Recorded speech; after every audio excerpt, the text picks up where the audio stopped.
Dieu également pour le pasteur Yvan, pour le travail excellent qu'il fait. Son épouse, pasteur, que Dieu te bénisse abondamment. Vous savez, c'est une femme extraordinaire. Elle est toujours gentille, toujours souriante. Vraiment, j'apprécie énormément cette grande dame. Alléluia. Que Dieu bénisse sa vie. Et salue également tous les pasteurs. Pasteur Mera, que Dieu te bénisse. Alléluia. Pour le travail extraordinaire. Je ne suis pas venu seul, je suis venu avec ma grande sœur qui m'a accompagné ce matin. Et sa fille. Que Dieu vous bénisse. Alléluia.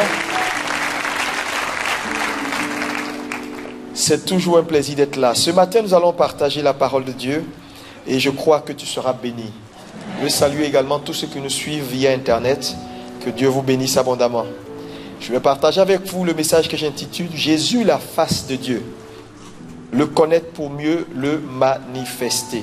Est-ce qu'on peut répéter avec moi « Jésus-Christ, la face de Dieu ». Le connaître pour mieux le manifester. C'est un message essentiel. Alléluia.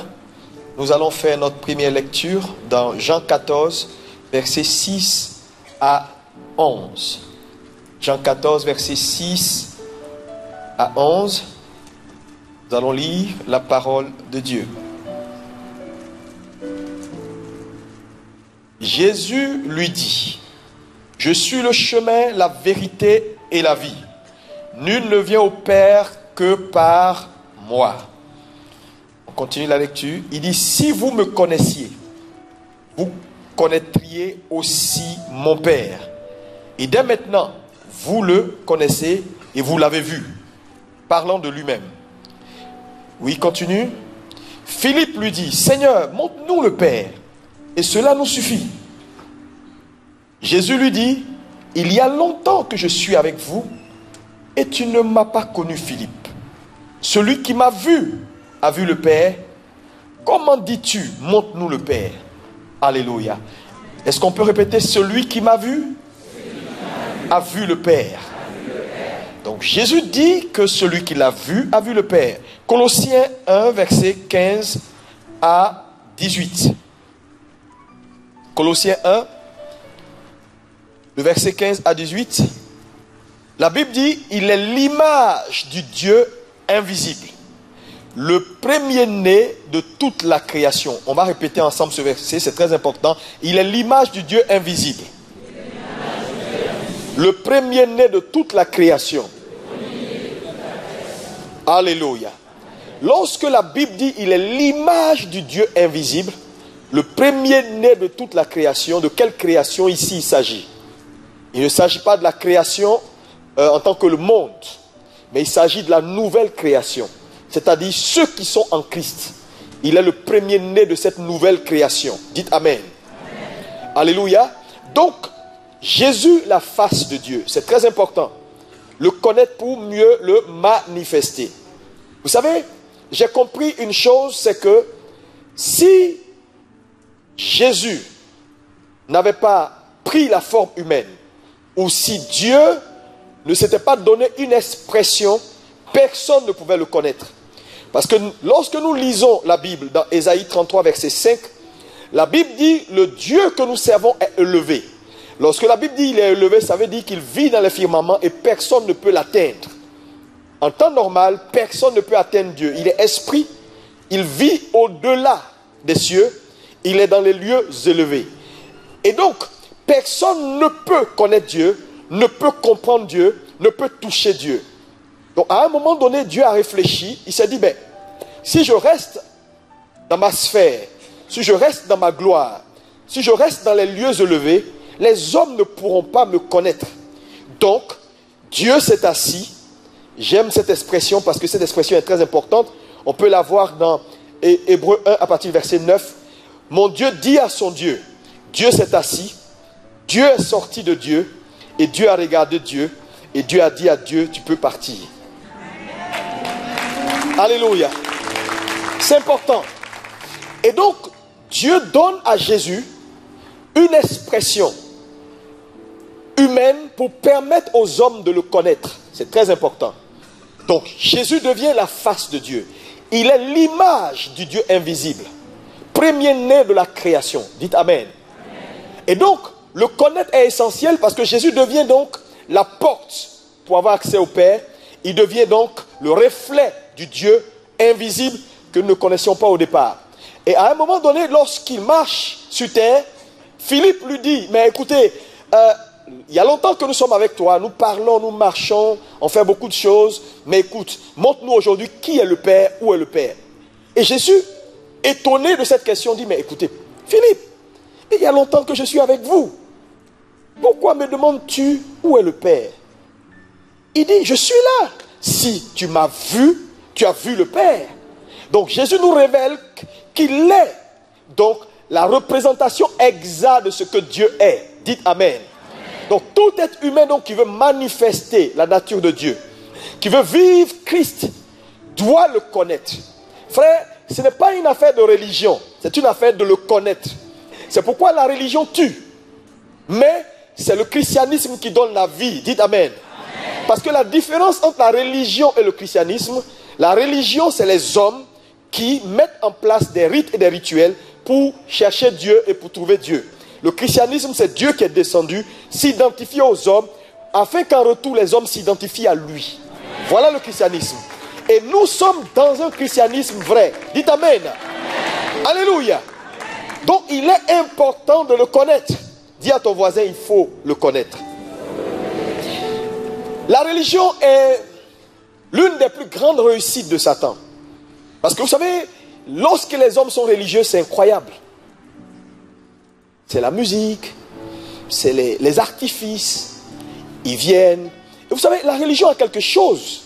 Parce que si elle n'avait pas quelque chose, tout ce monde que vous voyez, les dimanches dans des endroits, et qui viennent, qui prennent des choses, qui mettent ici, qui mettent là, qui font ça, et qui ont une certaine sensation de bien-être, n'allez pas aller là. C'est parce que la religion a quelque chose. Mais ce quelque chose là derrière, c'est la mort. Dites Amen. C'est pourquoi si tu es là ce matin, ma prière, c'est que tu puisses mieux le connaître pour mieux le manifester. Dis Amen. Un homme qui ne le connaît pas ne peut pas l'exprimer. Parce que Dieu fait une chose, c'est qu'il donne à Jésus-Christ son expression et il établit Jésus-Christ comme le modèle témoin. Il ne faut pas l'oublier. La Bible dit qu'il est le premier-né de la création. Ce n'est pas le monde. Quand on parle de la création ici, c'est la nouvelle création. Jésus mort et ressuscité donc donne naissance à une nouvelle race de personnes qui sont à l'image et à la ressemblance de Dieu. Il est le premier-né de la nouvelle création. Maintenant, comment ce premier-né, nous pouvons être à son image? C'est en ayant une connaissance exacte de ce qu'il est. Dis Amen. Donc, Jésus devient le modèle, la maison témoin. Pour ceux qui achètent les maisons dans les opérations immobilières, vous savez comment ça se passe? Lorsqu'on prend, on veut acheter une maison, tu vas voir l'opérateur, il t'envoie quelque part, il te dit, voilà la maison témoin. Une maison témoin, c'est quoi? C'est une maison qui, en tout point, sera semblable à la maison que tu vas acheter. Donc si tu peux aimer la maison témoin, alors tu peux savoir ce que sera ta maison, même si tu ne l'as pas encore vue. Dites Amen. Donc c'est sur le modèle de la maison témoin qu'on fait la réplique des autres maisons qu'on va construire. Donc Jésus devient donc le fils témoin, le modèle témoin que tout chrétien qui va aller en Dieu doit être. C'est-à-dire, si quelqu'un ne devient pas comme Jésus, il ne peut pas entrer en Dieu. Mais c'est une mission difficile. Dites Amen. Alléluia. Parce que devenir comme lui, waouh, ce n'est pas évident. Gloire à Dieu. Gloire à Dieu. Voilà pourquoi le connaître est essentiel. Parce que tu ne peux jamais ressembler à quelqu'un que tu ne connais pas. Parce que l'attachement vient dans la connaissance. Moi, par exemple, je ne vous connais pas, madame. Mais si j'apprends à vous connaître, je vais apprendre à m'approcher de vous parce que je vais trouver en vous des qualités. Je vais commencer à vous aimer et à apprécier certaines choses en vous. Donc, vous voyez que je peux avoir des préjugés jusqu'à ce que je vous approche et que j'apprenne à mieux vous connaître. Donc, mieux on connaît quelqu'un, mieux on peut l'apprécier. Mieux on l'apprécie, mieux on peut s'attacher à lui. Mieux on s'attache à lui, mieux on peut aller à sa ressemblance.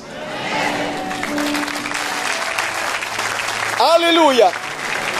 C'est essentiel de le connaître. Dis à ton voisin, c'est essentiel de le connaître.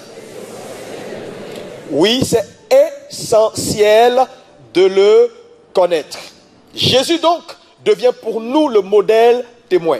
Il vient sur terre, il vit parmi les hommes pendant 33 ans et demi. Mais une chose importante que l'Église également doit comprendre, c'est que Jésus n'est pas venu dans ce monde pour vous donner des maisons, des villas, des voitures, de l'argent. Bien que ces choses soient importantes. Parce que ces choses existaient avant qu'il n'arrive. Il y avait des maisons à Jérusalem. Il y avait des transports, bien, même si ce n'est pas Anne, mais c'était des transports quand même, des transports personnels. En son temps, dites Amen. Donc ces choses étaient avant. Mais Jésus est venu pourquoi? Pour que ce qui n'existait pas avant soit. Qu'est-ce qui n'existait pas avant? L'homme n'avait pas la capacité de dompter le péché. Maintenant, Jésus, on peut le faire. L'homme ne savait pas ce qu'on appelle la nouvelle création. Mais en Jésus, aujourd'hui, nous avons une nouvelle création, une nouvelle race d'élus. Dites Amen. Nous sommes le sacerdoce royal. Dis Amen. Un peuple élu. Dis Amen. Je suis un peuple élu. Dis je suis un peuple élu. Alléluia. Voilà la vérité de l'évangile. C'est des choses qu'il faut comprendre. C'est des choses qu'il faut accepter. Alléluia. Adam nous a déconnectés. Jésus nous a reconnectés. Dis Adam nous a déconnectés. Jésus nous a reconnectés. Alléluia. Alléluia. Et donc c'est important de saisir ces vérités-là pour mieux le connaître pour mieux le manifester. Alléluia. Jésus est mort pour nous qualifier. Alléluia. Alléluia. Et c'est important. Donc si nous sommes tous en Jésus, alors aucun homme ne peut faire quelque chose. Ou ce que tu peux faire ne vaut rien du tout. Parce que notre qualification nous vient de Jésus. Donc il n'y a rien que tu peux faire qui peut te qualifier. C'est important de savoir ça. Parce que trop de gens pensent qu'ils peuvent faire quelque chose. Donc la base de notre justification n'est pas ce que nous pouvons faire, mais ce qu'il a fait. C'est une vérité importante. Parce que si tu penses que tu peux, Dieu va te regarder faire. Alléluia. C'est pourquoi la Bible dit dans 2 Corinthiens 5, verset 17, il dit ceci. Si quelqu'un est en Christ, il est une. Les choses anciennes sont passées, voici, toutes choses sont devenues nouvelles. Mais il dit ici, si quelqu'un est quoi? En Christ. Je vous donne un exemple. Qui peut voler ici, comme un oiseau? Personne ne peut le faire. Mais si tu montes dans un avion, tu peux voler au-dessus de Paris. Mais pourquoi? En temps normal, tu ne peux pas le faire parce que tu n'as pas la capacité de voler. Mais en montant dans l'avion, l'avion te prête ses capacités. Il y a des choses que tu ne peux pas faire, mais en Jésus, tu peux les faire. C'est essentiel. Tu ne peux pas vivre pendant 3 jours sous l'eau. Mais dans un sous-marin, tu peux le faire. Pourquoi? Parce que tu n'as pas la capacité de vivre 3 jours sous l'eau. Mais le sous-marin a été conçu et a la capacité de le faire. Donc en entrant dans le sous-marin, ce n'est plus tes capacités, mais c'est les capacités du sous-marin.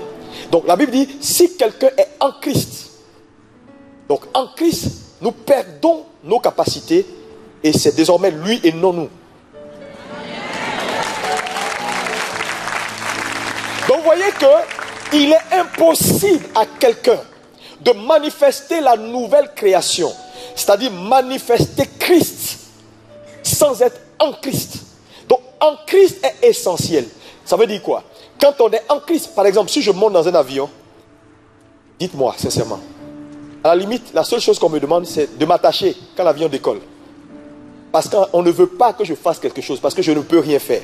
Je ne peux pas me lever et commencer à courir pendant que l'avion veut décoller pour dire, bon, attends, je vais aider l'avion, attends, je vais essayer de faire. Non, on dit attache-toi. Pourquoi on dit attache-toi? C'est pour te révéler que quand tu es monté là, tu perds tout contrôle. L'avion a tout ce qu'il faut pour décoller et pour t'amener à bon port. quand on entre en Christ, quand on devient enfant de Dieu, tout ce que vous pouvez faire sans mauvais. Parce qu'il y en a, vous savez, souvent quand on va opérer quelqu'un, on l'endort. Parce que s'il est éveillé, il va mélanger tout.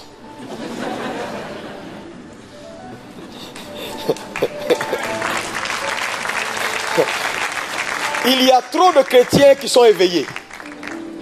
Ce matin, je voulais te dire que Jésus est la face de Dieu. Et que personne ne peut manifester Christ sans être en lui. Mais si nous sommes en lui, alors il va falloir croire dans ses capacités. Attends, il y a quelque chose qui m'effraie et qui m'étonne. Les chrétiens, quand on était dans le monde, on n'a pas du mal à croire dans ce que Satan fait. Quand un marabout nous dit ça là, c'est fort, ça marche. Mais on est prompt à croire. Maintenant que nous sommes devenus chrétiens et qu'on nous dit Jésus a fait ça, on dit ok. La Bible nous appelle frères saints. Moi saint. Oui, on a du mal à accepter ce que Jésus a fait, mais très facile d'accepter ce que Satan fait. Mais regarde, tu vas parler aux gens pour leur dire Jésus t'a sauvé. Crois ce qu'il a fait. Quand tu finis de lui dire ça, il vient te voir, pasteur. Touche ma tête, touche ma tête, touche ma tête. Mets ta main pour que je sois guéri. Mais il a du mal à accepter. Quelqu'un doit être libre ce matin. Alléluia.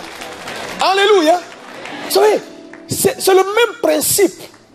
Parce que Satan n'a rien créé, il a triché tout avec Dieu. Et aujourd'hui, de même que les gens du monde croient dans leurs affaires, il est important, si l'Église veut voir la gloire de Dieu, l'Église doit arrêter de pratiquer la religion et croire réellement en Christ. Ce n'est pas du jeu, c'est de la vérité. Il faut croire en Dieu. On a trop les yeux sur ce que Satan fait. Ah, ma grand-mère a dit, elle va m'attaquer. Et puis on est là, on prend toutes les dispositions. Parce qu'elle a parlé, une personne dont Dieu tient le souffle. Ah non, j'ai vu un sorcier. Il y en a même qui ont tellement peur. Quand ils voient leur ombre, ils prennent la fuite. Ah, Seigneur Jésus. Pourquoi? Ils ont peur de tout. Alléluia. Mais quand on donne la parole de Dieu dans sa vérité, ils disent, ah pasteur, est-ce qu'il n'y a pas quelque chose que je peux faire? Il y en a qui pensent qu'ils peuvent acheter même Dieu. Ils font des bêtises et puis ils disent, bon, je vais faire une grosse offrande là et puis Dieu va changer d'avis. Dieu on ne l'achète pas. Amen. Gloire à Dieu. Donc, connaître Dieu pour mieux aller à sa ressemblance n'est pas négociable. Maintenant, pour aller à la ressemblance de Dieu et manifester Christ dans notre quotidien, il est important pour l'Église de comprendre ce que c'est que la ligne de démarcation. J'ai posé la question. La Bible dit, si nous sommes en Christ, nous sommes une nouvelle création. Mais c'est de quel Christ la Bible parle ici? C'est ça qu'il faut savoir. Parce que tu ne peux pas manifester quelque chose sans savoir. Si nous sommes en Christ, nous sommes une nouvelle création. De quel Christ on parle? Est-ce qu'il s'agit de Jésus ressuscité ou de Jésus avant la résurrection? C'est deux Jésus différents. Le problème de l'Église, c'est qu'ils lisent la Bible et ils ne font pas attention. Ils prennent tout. Jésus ressuscité, Jésus avant la résurrection, ils disent tout c'est Jésus, Jésus c'est Jésus, et puis ils prennent tout. Non, c'est différent. Quand la Bible dit si nous sommes en Christ, il ne parle pas de Jésus avant la résurrection. Il parle de Jésus ressuscité. Pourquoi? Parce que Jésus avant la résurrection ne peut pas faire de toi une nouvelle création. C'est Jésus ressuscité qui a la capacité de faire de toi la création nouvelle. Dites Amen. Alléluia. C'est pourquoi la Bible dit que Dieu l'a souverainement élevé. Regardez par exemple, quand vous lisez Hébreux 1, à partir du verset 1 à 6, c'est un texte incroyable. Jésus est né, l'ange vient voir Marie, l'ange dit à Marie, tu auras un fils, tu lui donneras le nom de... Plus tard, quand on lit Hébreux 1 à partir du verset 1, Alléluia, ce n'était pas prévu, je vais faire juste un point. après avoir autrefois à plusieurs reprises et à plusieurs manières parlé à nos pères par les prophètes. Oui, dans ces derniers temps, Dieu nous a parlé par le Fils, qu'il a établi héritier de toutes choses par lesquelles il a aussi créé le monde. Oui, et qui, étant le reflet de sa gloire et l'empreinte de sa personne, et soutenant toutes choses par sa puissance, a fait la purification des péchés et s'est assis à la droite de sa majesté. Oui, divine dans les lieux très hauts. Continue. Devenu d'autant supérieur aux anges qu'il a hérité d'un nom plus excellent que le leur. Oui.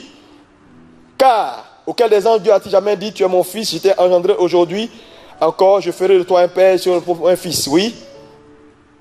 Et alors de nouveau qu'il introduit dans le monde. Voyez ici. La Bible dit que Dieu donc a établi Jésus héritier de toutes choses. Mais la Bible dit, après avoir fait la purification des péchés, il l'a élevé et il lui a donné un nom. Qui est quoi? Ma question que je te pose. Jésus a reçu son nom quand? À la naissance. Parce qu'on dit, après l'avoir souverainement élevé, il lui a donné un nom qui est au-dessus de tout nom. Comme si le nom qu'il a donné, quand il est allé voir Marie là, n'était pas un nom. Mais que c'est après sa résurrection qu'il a reçu un nom.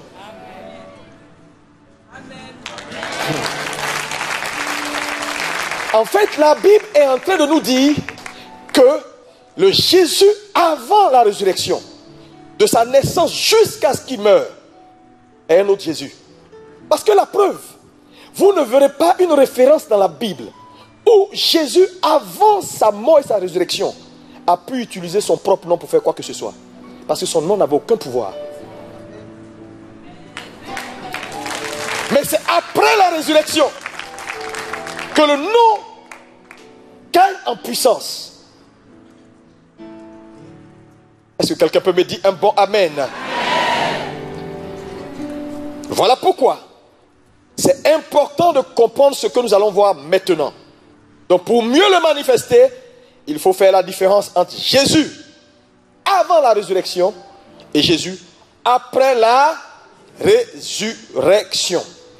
Je vais vous conduire dans une étude comparative pour vous amener à comprendre mieux ce que je suis en train de dire. Le premier verset que nous allons lire est Deutéronome 28, versets 1 à 5. Deutéronome 28, versets 1 à 5. Regardez ce qu'il dit. Si tu obéis à la voix de l'Éternel ton Dieu, en observant et en mettant en pratique tous ces commandements que je te prescris aujourd'hui, l'Éternel ton Dieu te donnera la supériorité sur toutes les nations de la terre. On revient sur le verset. Il dit, si tu obéis à la voix de l'Éternel, ton Dieu, en observant et en mettant en pratique ces commandements que je te prescris aujourd'hui, l'Éternel, ton Dieu, te donnera. C'est futur. Si tu obéis, Dieu te donnera. Est-ce qu'on peut dire comment? Si tu obéis, Dieu te donnera. Verset 15. Deutéronome 28, verset 15. Il dit, voici toutes les bénédictions qui se répandront sur toi et qui seront ton partage lorsque tu obéiras à la voix de l'Éternel. Donc, lorsque tu obéis, voici les bénédictions. Donc, vous voyez que quand on lit ce verset de Deutéronome 28, c'est dans l'Ancien Testament, n'est-ce pas? Vrai ou faux? Ok. Donc, ce passage de l'Ancien Testament nous dit, si tu obéis, l'Éternel fera pour toi. Est-ce qu'on peut dire avec moi, si je fais, Dieu fera. Il faut noter ça. Maintenant, allons à un deuxième passage, Galates 3, versets 13 à 14. Lisons Galates 3, versets 13 à 14. Suivez bien, il faut suivre parce que c'est une étude. Christ nous a rachetés de la malédiction de la loi, étant devenu malédiction pour nous, car il est écrit, maudit est quiconque est pendu au bois. Continue. Afin que la bénédiction d'Abraham eût pour les païens son accomplissement en Jésus, et que nous ressuscions par la foi l'esprit qui avait été promis. Regardez ici les deux versets. Quand on fait une étude comparative, dans l'Ancien Testament, on a vu Deutéronome 28. Il dit, si tu obéis, Dieu fera. Dans le Nouveau Testament, avec ce verset que nous venons de voir, il dit quoi? Dieu a déjà fait, afin que nous, on puisse avoir. Il dit, Christ nous a racheté la malédiction de la loi, étant devenu pour nous malédiction. Car il est écrit, maudit soit quiconque est pendu au bois. Oui, continue, verset 14. Afin que la bénédiction d'Abraham eût pour les païens. Ici, on ne conditionne pas. On dit, Christ a pris nos péchés, a payé le prix, afin que la bénédiction d'Abraham nous affecte. Donc ce n'est pas conditionné ici. Donc vous voyez que avant la croix, c'est si tu fais, Dieu fera. Après la croix, Dieu a fait pour que toi tu bénéficies. Ça va pour quelqu'un? Il faut le comprendre simplement. C'est très important parce que je veux que tu aies de la clarté dans ton esprit par rapport à ce que nous sommes en train de dire. Maintenant, lisons Hébreux 8, verset 8. On va lire le verset 8 au verset 10. Qu'est-ce qu'il a dit? Regardez. Il dit, car c'est avec l'expression d'un blâme que le Seigneur a dit à Israël, voici, les jours viennent, et ces jours c'est maintenant, dit le Seigneur, où je ferai avec la maison d'Israël et la maison de Juda une nouvelle alliance. Oui. Il dit non comme l'alliance que j'ai traitée avec leur père, c'est-à-dire l'ancienne, le jour où je l'ai pris par la main pour le faire, ainsi de suite, vous connaissez. Voilà, donc Dieu nous dit, les jours arrivent où il va établir une nouvelle alliance. Mais pourquoi Dieu décide d'établir une nouvelle alliance dans les jours qui arrivent? Parce que Dieu s'est rendu compte que l'homme n'a pas la capacité d'observer la loi. Mais que nous dit l'ancienne alliance? Si tu fais, Dieu fera. Donc, la bénédiction de l'homme, la grâce de l'homme était conditionnée par ce qu'il était capable, lui, de faire d'abord. À un moment donné, Dieu s'est rendu compte que, c'est vrai, la loi dit, si tu obéis, Dieu te donnera. Mais aujourd'hui, c'est la même chose que beaucoup croient. Si tu fais, Dieu fera. Ah, si tu ne fais pas, Dieu ne va pas faire. Hein? Si tu n'obéis pas, Dieu ne va pas te bénir. Et ça, la Bible dit, Dieu donc prend conscience que l'homme n'a pas la capacité d'obéir jusqu'au bout. Donc il établit une nouvelle alliance. Mais quelle est la différence entre la nouvelle alliance et l'ancienne? C'est que dans la nouvelle alliance, Dieu introduit un facteur nouveau. Quel est le facteur nouveau? Dans l'ancienne alliance, c'était Dieu, l'homme, établi sur le sang des animaux. Dans la nouvelle alliance, Dieu implique maintenant dans cette nouvelle alliance son fils. Il prend son fils et il met son fils comme médiateur de la nouvelle alliance. Ça veut dire quoi? Ça veut dire que Dieu décide de ne plus traiter avec nous, mais de traiter avec nous par son fils. Ça veut dire quoi? Tout ce que Jésus réussit nous est imputé. Tout ce que Jésus fait nous est imputé. Parce que nous seuls, on ne peut pas. Et il s'est rendu compte qu'avec l'ancienne alliance, il a essayé tout, mais l'homme était toujours incapable de faire sa volonté. Donc il introduit Jésus dans la nouvelle alliance et il dit désormais dans la nouvelle alliance, ce que Jésus tu fais, leur est imputé à justice. Donc dans l'ancienne alliance, c'était si tu fais, Dieu va faire. Dans la nouvelle alliance, c'est Jésus a fait, donc tu n'as plus grand chose à faire, accepte.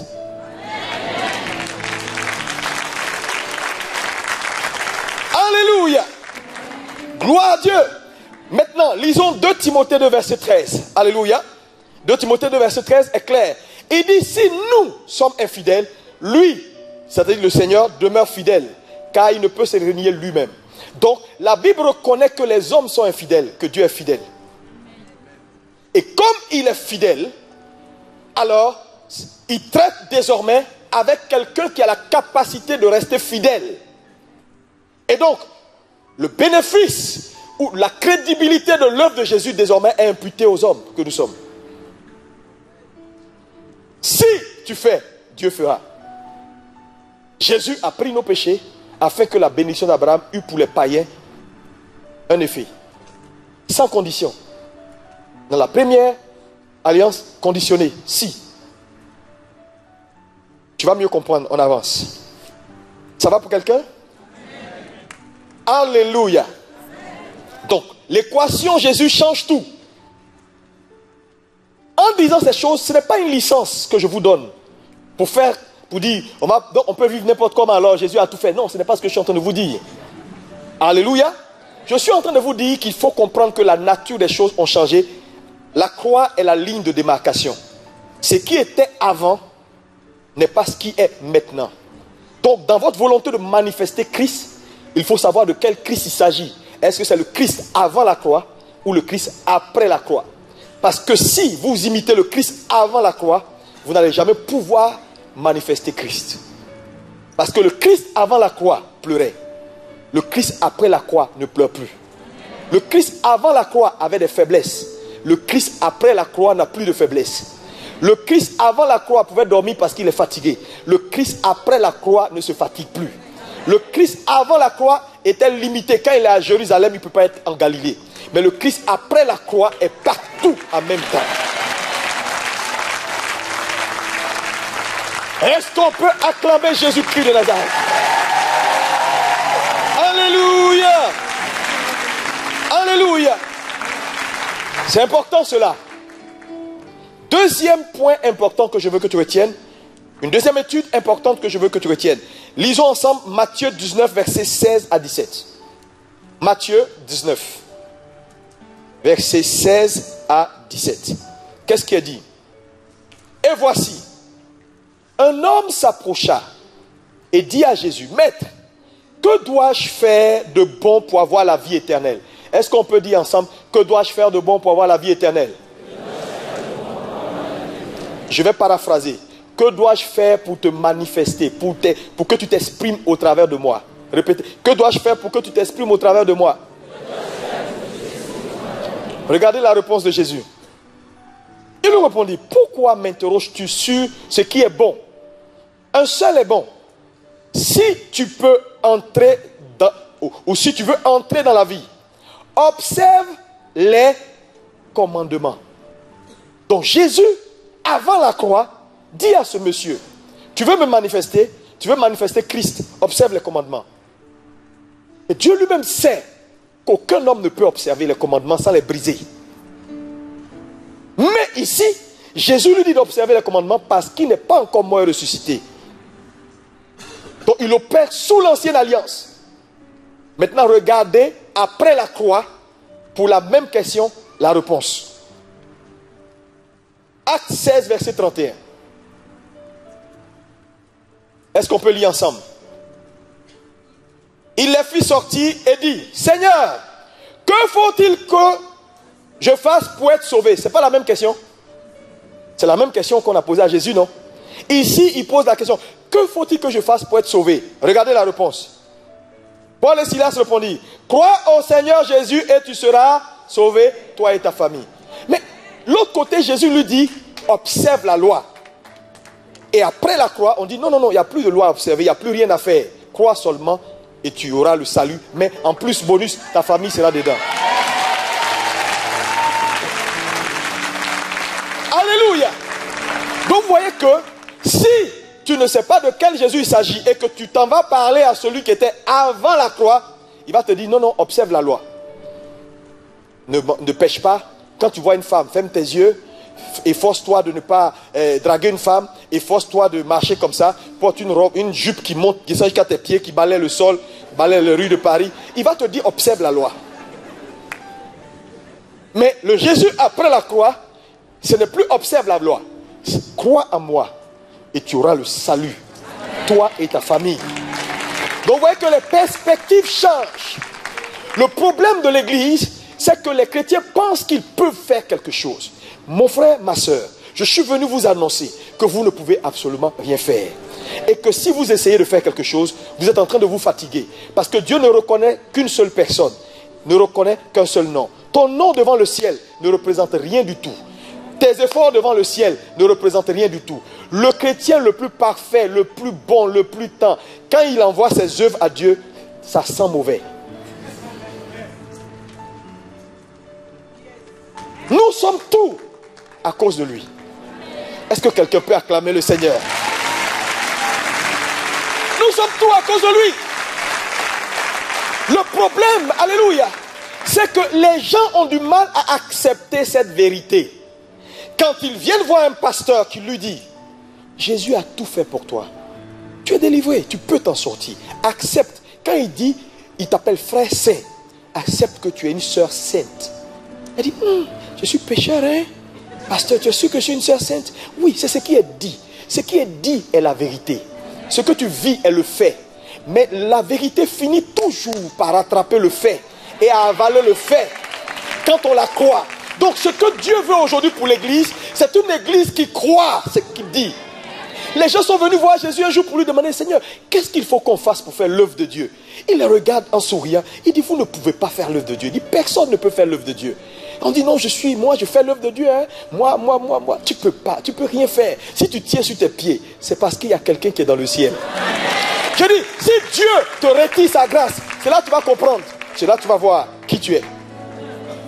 Parce que c'est dangereux. À un moment donné, quand Dieu nous permet de tenir un peu sur nos pieds, de pouvoir jeûner, de pouvoir faire certaines choses, on a l'impression qu'on est des super-hommes et qu'on peut, et que oui, je vais bombarder, je vais me retirer un peu, je vais prendre 50 jours là, je sens que les choses vont se décanter. Mais mon ami, tu es orgueilleux, hein? Tu peux décanter une situation, toi, à 50 jours. Tu ne peux rien faire. Non, il faut reconnaître. Quand tu le fais, et tu le fais bien, dis, oh, par la grâce de Dieu. Quand quelqu'un n'arrive pas à le faire, dis-lui, non, Dieu va t'aider. Crois en lui et tu verras sa gloire. Dis Amen. Alléluia. Alléluia. Et si l'église arrive à la prise de conscience de cette réalité, frère, vous allez voir, tous ces messages excellents qu'on vous prêche ici tous les dimanches, tu vas être frustré, je t'assure. Quand les séries d'enseignements sur manifester Christ, ils vont finir et que tu vas te rendre compte que malgré tous tes efforts, tu es encore le pécheur que tu es. Et là, tu vas comprendre que c'est en lui qu'il faut croire.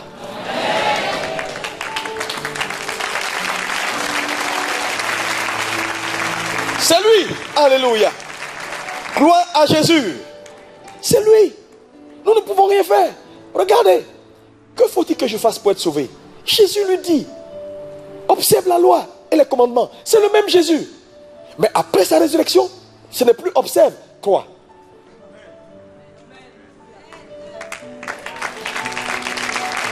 Quelqu'un doit croire ce matin que c'est fait. Mais tu ne peux pas croire si tu ne le connais pas. C'est pourquoi il faut savoir qui il est.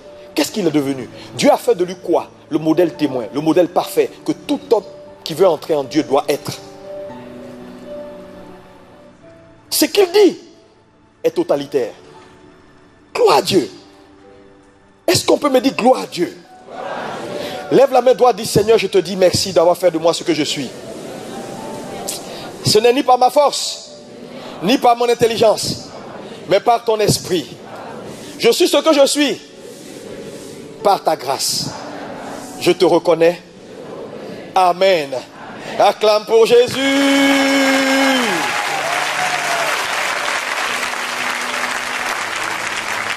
Alléluia. Vous savez, je suis arrivé à la compréhension de vérité et ça a changé ma vie. Est-ce que vous savez par exemple que les gens n'iront pas en enfer parce qu'ils pêchent? Et ils iront en enfer parce qu'ils ont rejeté Jésus. Parce que le problème n'est pas le péché. Le problème, ils iront là-bas parce qu'ils ont refusé Jésus. Si tu veux, ne pêche pas. N'accepte pas Jésus, tu ne vas pas entrer.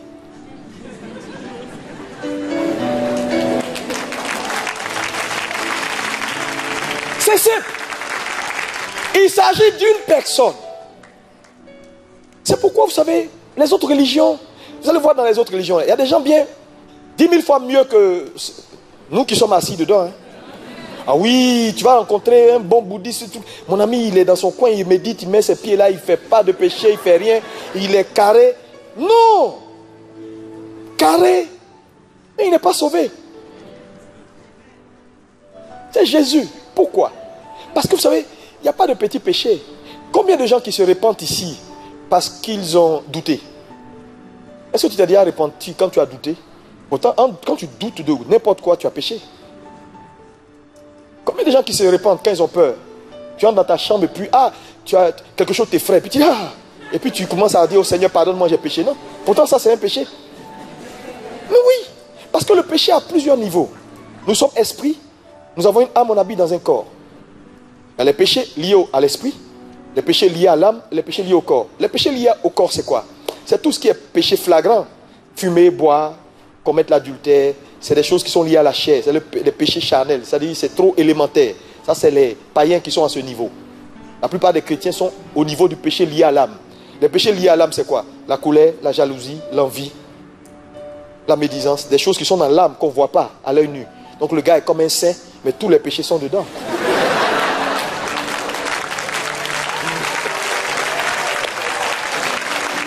Alléluia.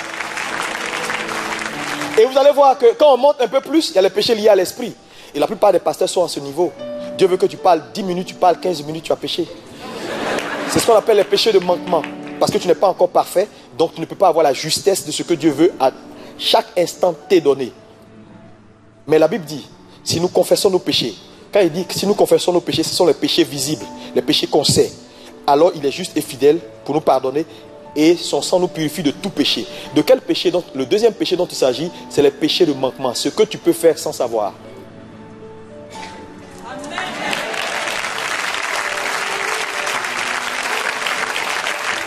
Si on ne l'a pas, on est perdu. C'est lui. C'est de lui qu'il s'agit. Alors frère, c'est quand tu comprends ça, tu comprends que l'humilité, c'est tout dans la vie. Quel que soit là où Dieu amène un homme. Et regardez ce frère, il joue bien. Il joue très bien. Mais regardez, quelle que soit la gloire, ou quelle que soit la beauté de la musique, des notes qu'il sort, on ne donnera jamais la gloire au piano et à celui qui joue le piano. Quand tu fais des exploits, c'est celui qui, par toi, fait les exploits.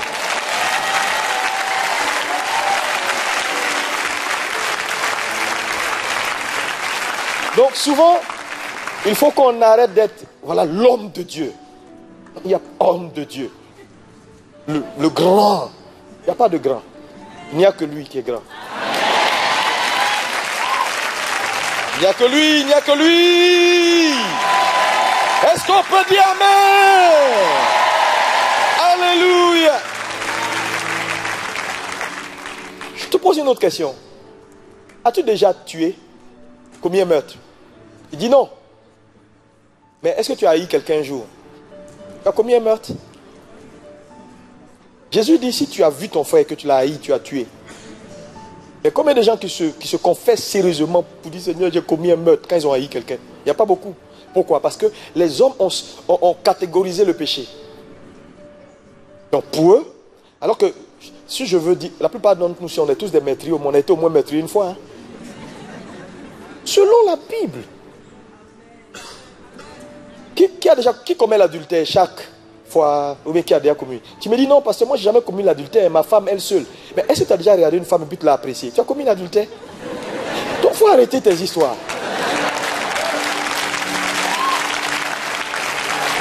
À tes yeux, tu ne l'as pas fait, mais quand Dieu te regarde, tu as fait. Parce que tu as dit, oh, mais elle est pas mal, hein? Oh, même si, oh Seigneur, Seigneur, j'ai enlevé mes yeux. Mais tu as fait, c'est fini. C'est fini. Tu l'as fait. Matthieu 5, 28 est clair.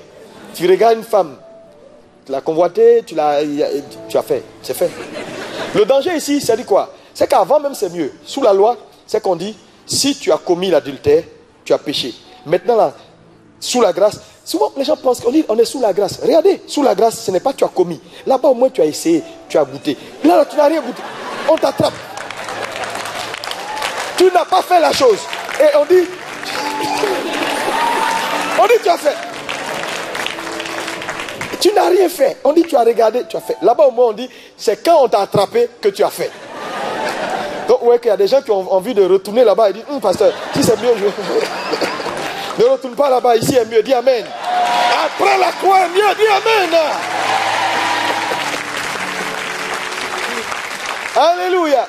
Juste pour rire un peu, mais vous comprenez que c'est des choses qui sont là. Souvent, on ne prête pas attention à ça. On est orgueilleux, on dit, mais ce type-là, on ne comprend pas. Comment cette soeur-là, comment elle peut commettre un tel péché? Mais elle est mariée, mais c'est incroyable. Comment une femme peut tromper son mari? Je ne peux pas imaginer ça. Oh, le frère, il n'est pas mal. Hein? Tu as commis aussi, mais je ne peux pas imaginer. Quand Dieu vous regarde, vous êtes même chose. Mais tu es en train de juger.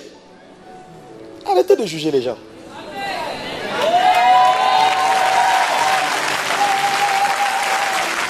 Alléluia. Ce n'est pas une licence pour vivre comme on veut parce que Jésus a tout fait, il faut simplement croire. Cela nous amène simplement à comprendre que obéir dans la nouvelle alliance, ce n'est pas la même chose qu'obéir dans l'ancienne alliance, parce que dans l'ancienne alliance, il faut faire quelque chose pour être justifié. Dans la nouvelle alliance, notre obéissance tient à regarder ce qu'il a fait, accepter ce qu'il a fait, prendre ce qu'il a fait, croire ce qu'il a fait, rester sur ce qu'il a fait. Dans notre obéissance dans la nouvelle alliance. Mais ce n'est pas tenter de faire quelque chose. Non, tu ne peux rien faire. Tu ne peux rien faire. Il t'a justifié par sa vie, par son sacrifice. Et quand il te justifiait, tu n'étais pas digne. Donc il n'y a rien que tu peux faire maintenant qui va te rendre digne. Parce que quand tu n'étais pas digne, il s'est rendu digne à ta place. Donc il n'y a rien que tu peux faire maintenant là qui va te donner de la dignité devant lui. Donc quand tu le fais, il rit, il sourit. C'est comme tenter d'impressionner ton père qui t'a fait.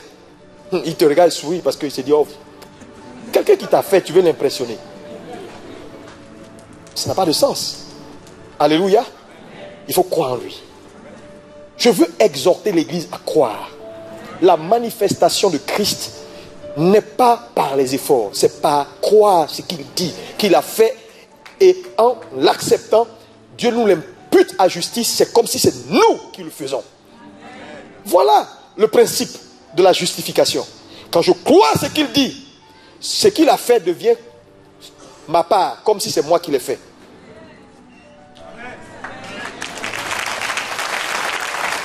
Alléluia. Troisième chose importante ici que je mets à ton appréciation. On va faire une autre étude. Marc 11, verset 26. Marc 11, verset 26. Qu'est-ce qu'il a dit? Mais si vous ne pardonnez pas, votre Père qui est dans les cieux ne vous pardonnera pas non plus vos... Très souvent, quand les gens viennent nous voir, on dit, mon frère, il faut que tu pardonnes. Hein. Si tu ne pardonnes pas, Dieu ne va pas te pardonner. Hein. Il faut que tu pardonnes. Si tu ne pardonnes pas, Dieu ne va pas te pardonner. Tout ce qui amène l'homme à faire d'abord et Dieu après, c'est avant la croix. Mais regardez ce que dit la parole après la croix. 1 Jean 4, verset 19. Non, après la croix. Non, lisons plutôt Colossiens 3, verset 13. Colossiens 3, verset 13. Colossiens 3, verset 13. On lit. Supportez-vous les uns, et si l'un a sujet de se plaindre de l'autre, pardonnez-vous réciproquement, de même que Christ vous a pardonné. Pardonnez-vous aussi. C'est-à-dire ici, ce n'est pas l'homme d'abord. Christ t'a pardonné, toi aussi pardonne. Avant la croix, c'était pardonne si tu veux que Dieu te pardonne. Après la croix, pardonnez parce que Dieu l'a déjà fait pour vous. Aucun homme ne peut pardonner s'il n'a reçu d'abord le pardon. Mais regardez, on torturait les gens pour rien. En disant à quelqu'un, il faut faire, sinon Dieu ne va pas faire pour toi. Mais il va essayer, mais il ne pourra pas. Il va tenter, mais il va avoir ses limites. À un moment donné, il va se demander, est-ce que c'est possible? C'est pourquoi vous allez voir certaines personnes qui arrivent à un moment donné et demandent, est-ce que c'est possible de faire ce qu'on nous dit? Moi, je me rappelle une soeur qui est venue me voir pour me dire, pasteur, est-ce que la Bible est d'actualité? On dit de s'abstenir, de s'abstenir. Est-ce que c'est d'actualité? Je veux comprendre. Parce qu'elle ne comprend pas. Elle trouve qu'on leur demande trop de choses à faire. Ah, il faut vous sanctifier, il faut rester sain, il faut pas, les garçons, faites tentation, les hommes, c'est pas bon, il ne faut pas faire ça, il ne faut pas faire ça, il ne faut pas faire ça. Vous allez voir qu'un homme qui apprend à connaître Christ et à savoir ce que Christ a fait, naturellement, il y a des choses qu'il ne fera pas. Je te dis, tu sais, si vous prenez un enfant et vous lui dites, petit, vous prenez deux enfants du même père, à l'un vous dites, voilà, ça, ton père c'est le président de la République française, tu le sais?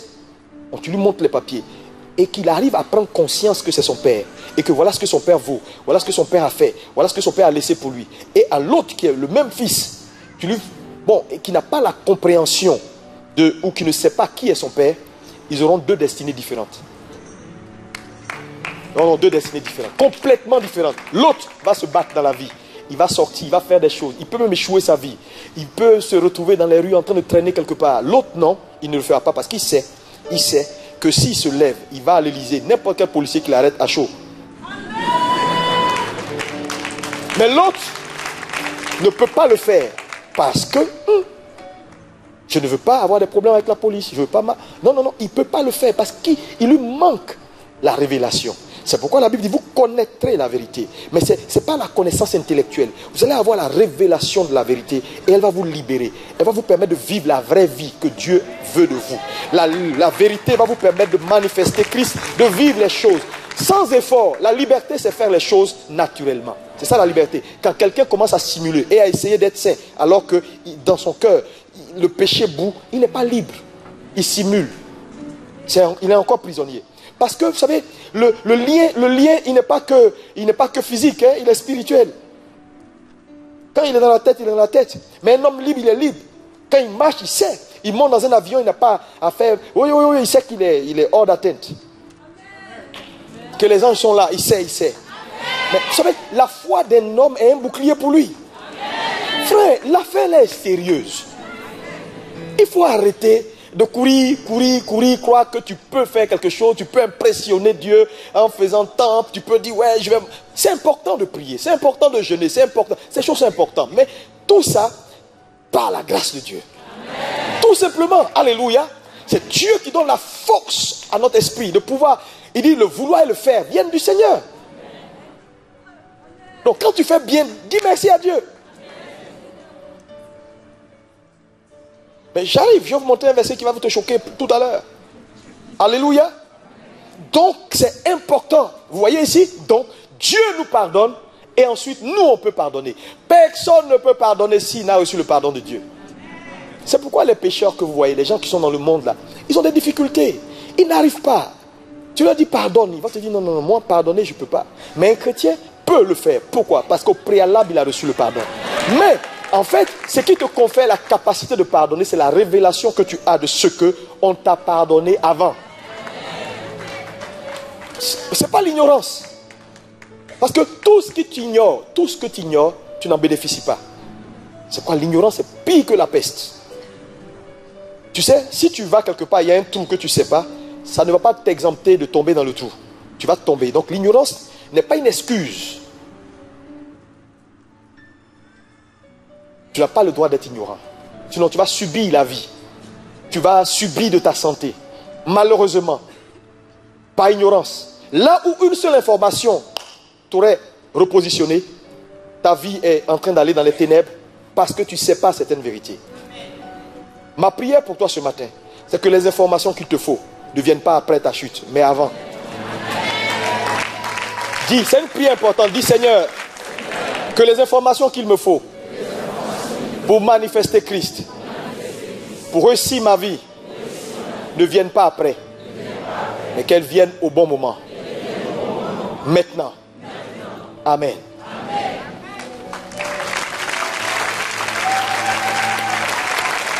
Alléluia. Alléluia. C'est essentiel, Église. Parce que nous avons beaucoup de problèmes avec nos fidèles. Bon, ils viennent nous voir, ils ont des problèmes, on parle. Vous savez, en temps normal, on enseigne un tel message. Plus personne ne doit aller se mettre là-bas pour dire, pasteur, je veux te voir. Non, tu vas aller le voir, pourquoi? Donc, vous nous épuisez. Mais on est préparé pour, on n'a pas de souci. Parce que pour la même chose, pasteur, tu vois, le cousin est venu. Et puis après, j'ai vu un cafard passer. Et puis le cousin a sauté. Et puis le cafard a disparu. Et puis, bon, c'est bon, tout ça.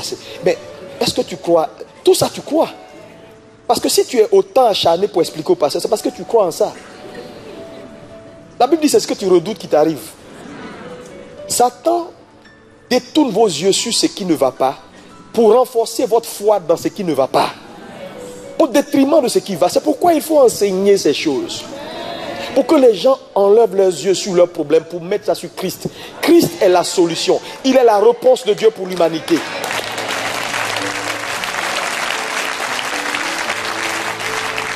Ce n'est pas une fable. Ce n'est pas juste des enseignements qu'on donne pour dire, oh, actuellement, là, ils n'ont qu'à finir leur affaire de Christ. Là, on va passer sur les trucs, les vrais trucs. Non, c'est ça le cœur du christianisme. Il n'y a pas autre chose. Je te dis, il n'y a pas autre message. Tout ce qui est à côté là, c'est juste pour agrémenter. C'est ça le cœur du message. Tu ne comprends pas ce que je te dis ce matin, tu ne réussiras pas ta vie. Tu ne pourras pas aller à la ressemblance de Dieu. Essaie, tu vas juste essayer. Tu vas marcher, on va te dire, oh le frère saint, tu vas marcher quoi? Bonjour ma soeur. Mais dans ton cœur, tu n'es pas libre. Dans ta vie de tous les jours, tu n'es pas libre. Quand tu vas entrer dans ta chambre, face à ton Créateur, c'est là que tu sauras que tu n'es pas loin du diable. Le problème, c'est que si la mort te prend là, c'est fini pour toujours. Fini. Donc, ce n'est pas une affaire de... C'est une affaire d'abord personnelle. Comment manifester Christ? Comment faire en sorte que les gens m'approchent? Ils ont l'impression qu'ils ont vu Jésus. Parce que je manifeste le caractère de Dieu. Je suis bon, j'ai un cœur droit, un cœur pur, un cœur sincère. Je ne suis pas un homme double. C'est dangereux. Mais il y a des gens qui sont foncièrement doubles. Foncièrement méchants, foncièrement calculateurs, foncièrement critiques. Mais ces choses-là, ils sont assis dans l'église. Souvent même, ils ont le micro. Ils parlent, ils disent des choses. Et ils vivent le contraire. Tu séduis qui? Tu te séduis. Non, tu t'es séduit. Tu penses que tu trompes le pasteur Yvan? Non, tu te trompes. Non, tu te trompes. Tu te trompes. Tu vas monter, monter, monter, monter avec cette double nature. Ben, arriver à un niveau, c'est Dieu lui-même qui va t'arrêter. Je te dis. Donc, s'il y a quelque chose à comprendre, c'est une affaire personnelle. Dans l'arène, là, on est tous, on se côtoie là. Je vous assure, moi, malheureusement, l'année dernière en Côte d'Ivoire, on a perdu beaucoup de pasteurs. Mais dans des rien du tout, AVC, la fatigue, il ne se repose pas. Et comme ça, le monsieur a prêché dimanche, il est allé à la maison, il dit, il ne se sent pas bien, on l'envoie à l'hôpital et hop, il est parti. Et au moins 3 comme ça qui sont partis, 3 ou 4. Mais des jeunes pasteurs qui faisaient un travail correct. À un moment, ça nous a interpellés. Il dit, mais qu'est-ce qui se passe? Vous comprenez? Dans ton intimité avec Dieu, parle avec le Seigneur. Cherche à mieux le connaître, à être à son image. Si tu es un homme double, arrête d'être double. Sois toi-même. Qu'on te juge, mais au moins tu es toi-même. Mais ne présente pas quelque chose que tu n'es pas. C'est tout. C'est tout. Moi j'ai horreur des gens doubles. Je déteste ça. Non, je déteste ça. Ouf. C'est vilain même. Quelqu'un qui n'est pas sincère, c'est vilain. Et tu sais, il y a des grâces qui vont te manquer. Non. Sois toi-même. Alléluia.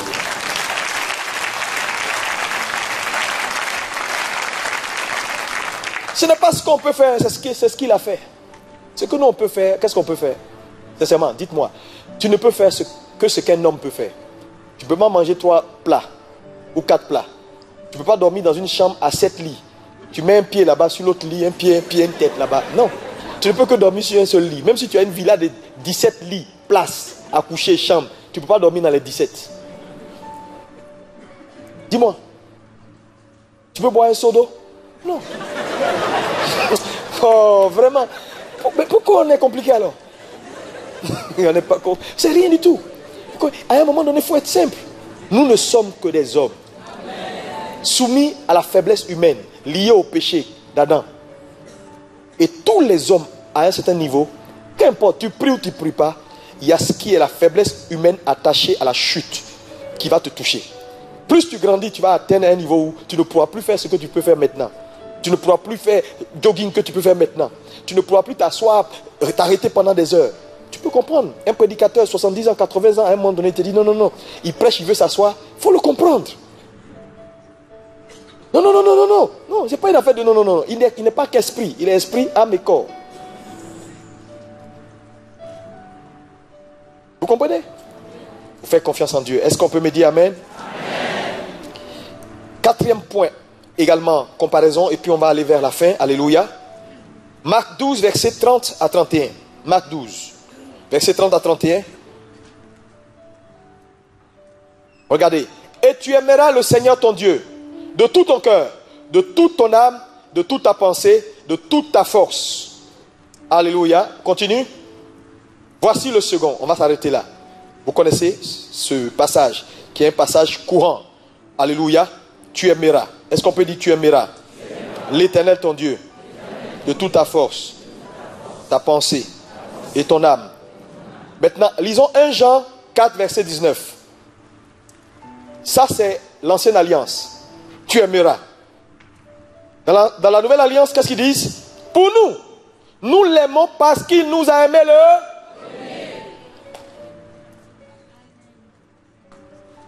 C'est pas nous qui devons aimer d'abord. Mais la Bible nous dit que nous l'aimons parce qu'il nous a aimé le premier. Personne ne peut aimer Christ si Christ ne l'a aimé d'abord. C'est pourquoi quand tu dis à quelqu'un, il faut aimer Christ, il faut vraiment lui donner ta vie, il faut l'aimer, il ne comprend pas. Il fait des efforts, il se rend compte que ses intérêts sont toujours au-dessus de ceux du Seigneur. Et on ne comprend pas, on dit mais les frères, ils n'aiment pas Dieu, C'est parce qu'ils n'ont pas la révélation de ce que Christ est d'abord celui qui les a aimés. Parce que personne ne peut aimer s'il n'a reçu l'amour. Parce qu'on ne donne que ce qu'on a.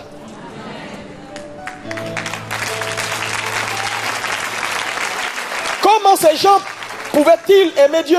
Donc vous comprenez que c'est important de comprendre que la croix est la marque ou la ligne de démarcation qui change tout, qui change les principes.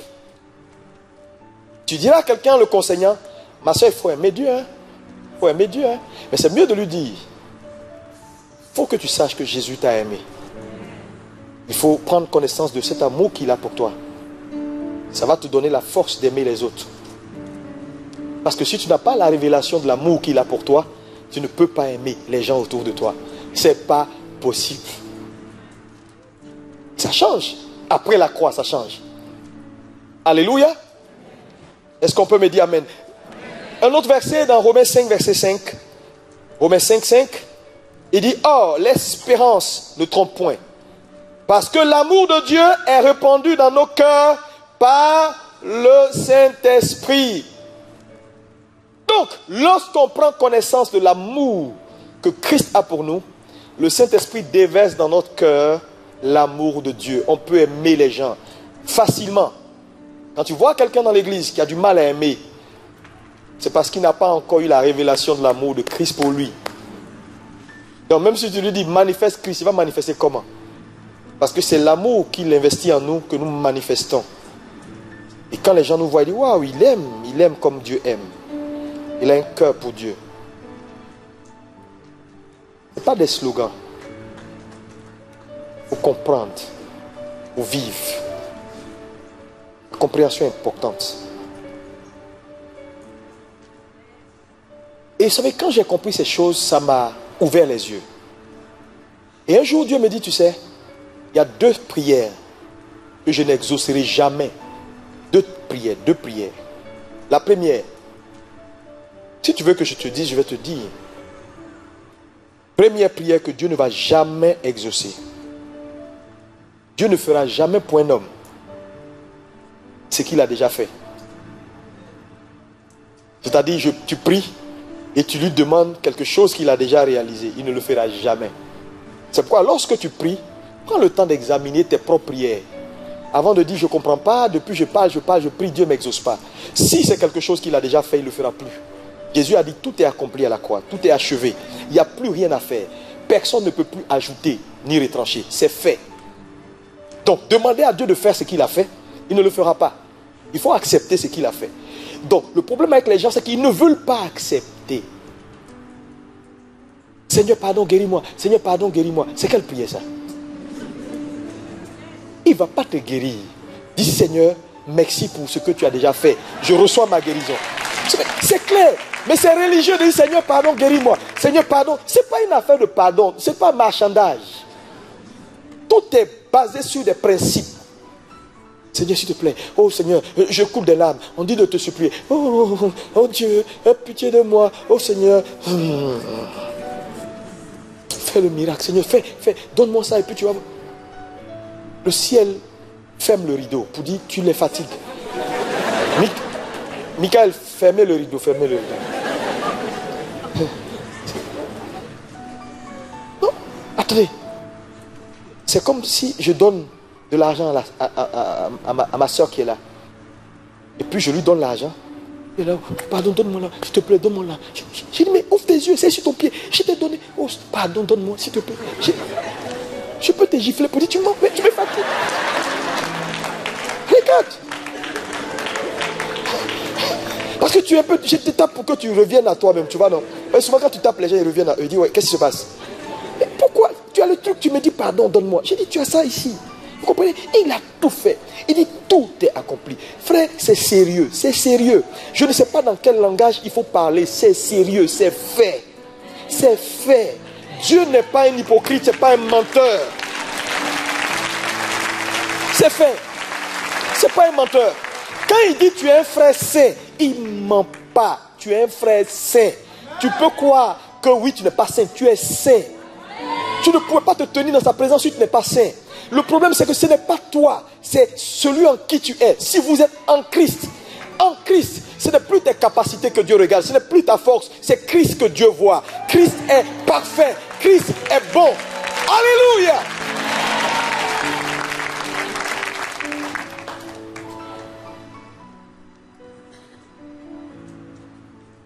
De gloire en gloire. C'est extraordinaire. Est-ce que tu peux chanter 2 minutes ça?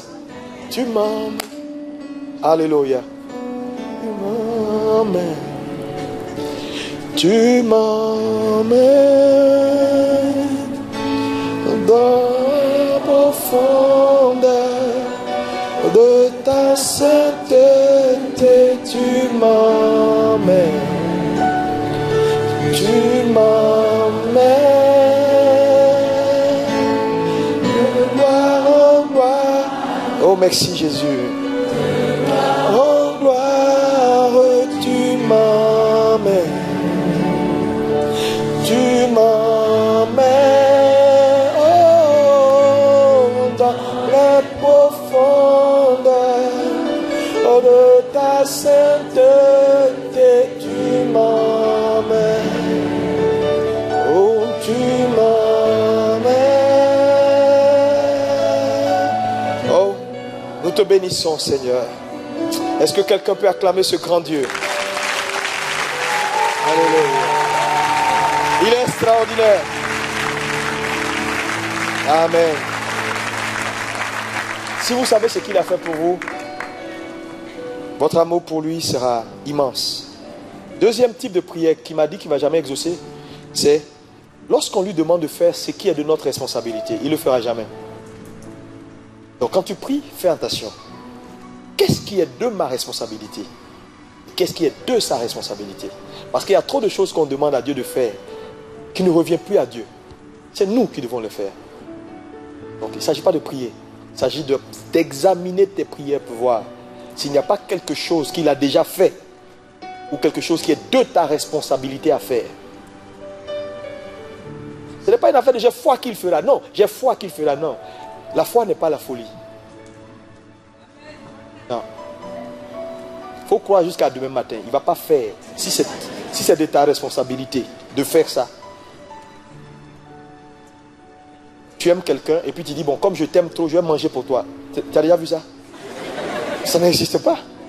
Non, je t'aime chérie. Non, donne-moi, je mange. Est-ce que ça va dans ton ventre chérie? Ça va dans ton ventre chérie? Non. Pourquoi? Parce que les choses les plus importantes de la vie, personne ne peut les faire à ta place. Je vous assure, les choses essentielles. Vous allez voir, les parties les plus importantes de votre être, vous ne les voyez pas. Qui voit son cœur? Le jour où tu vois ton cœur, c'est ta fin. Alors que c'est l'élément le plus important. Vous allez voir que souvent les choses importantes ne sont même pas visibles.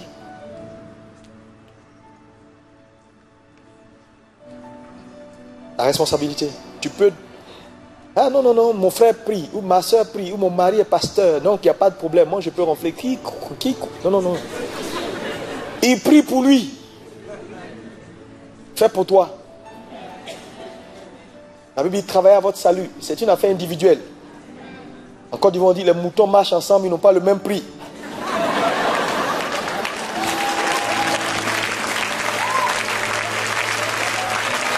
Alléluia. On va terminer avec ce verset. C'est un verset qui m'a bouleversé. Ça m'a fait un peu peur ce verset. Galates 5 verset 4. Qu'est-ce qu'il dit? Regardez, Galates 5 verset 4. Il dit, vous êtes séparés de Christ. Vous tous qui cherchez la justification par la loi. Vous êtes déchus de la grâce. Waouh. Vous savez ce que ce verset veut dire? Toute personne qui tente de faire par lui-même ce que Christ a déjà fait est séparé de lui. Toute personne qui tente de plaire à Dieu par ses efforts est disqualifiée de la grâce. Pourquoi? La grâce ne va jamais compétir avec tes efforts. Quand tu commences à faire des efforts, lui, il se retire pour te regarder. C'est pourquoi les grands hommes qui ont impacté leur génération, même dans le ministère, ont su toujours donner à Dieu la place qui lui revient à 100%. Et vous allez voir souvent, c'est des gens qui ont toujours l'impression qu'ils ne peuvent pas, que c'est compliqué, que c'est difficile. J'ai beaucoup remarqué ça avec souvent le pasteur Yvan, il est comme ça. Tu as l'impression que c'est parce que non, c'est parce qu'il a la conscience que ce n'est pas lui. Parce que quand tu arrives à un certain niveau dans ta marche avec Dieu, tu as cette conscience-là que ce n'est pas toi. Que ça ne peut pas être toi. Ce que tu vois là, ça ne peut pas être toi. Donc quand les gens t'encensent, tu as tendance à fuir, à te cacher. On trouve que mais tout le temps en train de te cacher, mais on veut juste t'honorer. Ce n'est pas ça. Non, tu sais que ce n'est pas toi. Tu sais juste que ce n'est pas toi. Parce que ça, c'est trop grave. On dit quand quelqu'un essaie par ses efforts de plaire à Dieu, de chercher à faire pour lui ou à se positionner par ses propres efforts, il est séparé de Christ.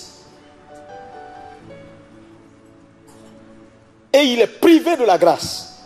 La grâce ne va jamais compétir avec tes efforts. Quand tu commences, quand tu veux faire, lui il te laisse faire. C'est pourquoi il a dit à Paul, ma grâce te suffit. C'est important de croire et d'accepter ce que Christ est devenu pour nous, pour pouvoir manifester Christ. Mais au préalable, il faut le connaître. Parce que celui que tu ne connais pas, tu ne peux pas t'identifier à lui. Et celui à qui tu ne t'identifies pas, tu ne peux pas lui ressembler. C'est un processus. Ce n'est pas la religion qu'on enseigne ici. C'est le christianisme. La transformation de vie. Tu ne peux pas sortir après tant d'enseignements aussi puissants et demeurer le même. Dieu m'a envoyé pour te dire que ce n'est ni par tes efforts, mais par lui. Accepte ce qu'il a dit. Ce qu'il a fait, accepte. La façon dont tu as eu foi dans les sorciers, il y a des années, aie foi comme ça en lui, tu verras la gloire. Arrêtez d'avoir conscience de vos problèmes. La conscience de tes problèmes, toujours. Ah, ça va pas, ici n'est pas bon, c'est pas bon. À force de confesser, Satan te pousse. Il dit, vas-y, parle encore, vas-y. Grossis la montagne. Allez, grossis la montagne. Grossis la montagne. Quelqu'un m'a dit un jour, pasteur, tu veux avoir la victoire? Arrête de parler de tes problèmes à Dieu. Et parle à tes problèmes de Dieu.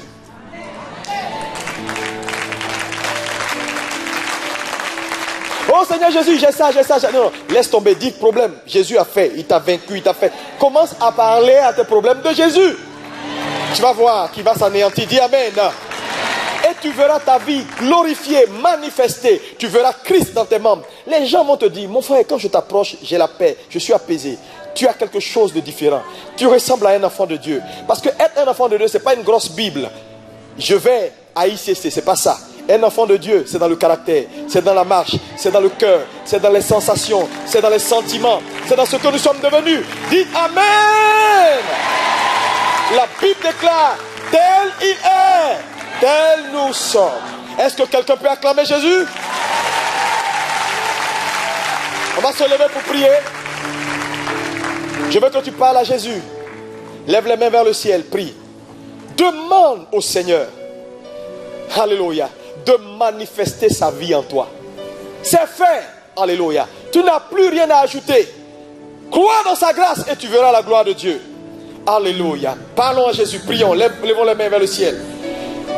De gloire en gloire. Tu m'emmènes, tu m'emmènes.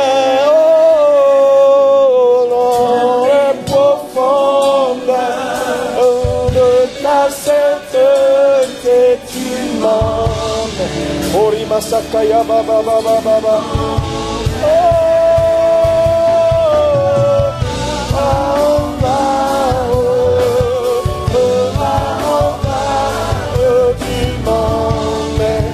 Basakaya baba baba baba.